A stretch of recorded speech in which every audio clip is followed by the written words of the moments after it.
Geger kapal offshore raksasa berbendera Inggris di Tanjung Benoa, Polda Bali turun tangan. Ramai di media sosial video adanya kapal offshore raksasa di perairan Tanjung Benoa, Bali.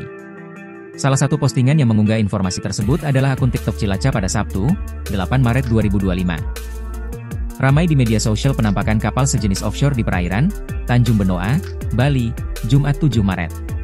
Offshore sejenis kapal khusus untuk eksplorasi minyak dan konstruksi di laut lepas, tulis akun tersebut. Hingga kini postingan itu telah dilihat lebih dari 2,4 juta orang dan disukai lebih dari 41.500 pengguna. Lantas kapal apa itu sebenarnya? Direktur Polairut Polda Bali Kombes Pol Nurodin mengatakan, kapal yang terlihat dalam video viral itu merupakan jenis kapal rig. Kapal tersebut merupakan jenis kapal rig yang berlabuh di perairan Tanjung Benoa dengan nama Floatel Triumph, kata Nurodin saat dihubungi Kompas.com, Selasa, 11 Maret 2025. Kapal tersebut merupakan kapal berbendera Inggris.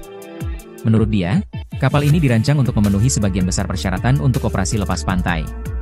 Kapal tersebut memasuki perairan Selat Badung dan berlabuh di perairan Tanjung Benoa, Bali Jumat, 7 Maret 2025, sekitar pukul 6 WITA.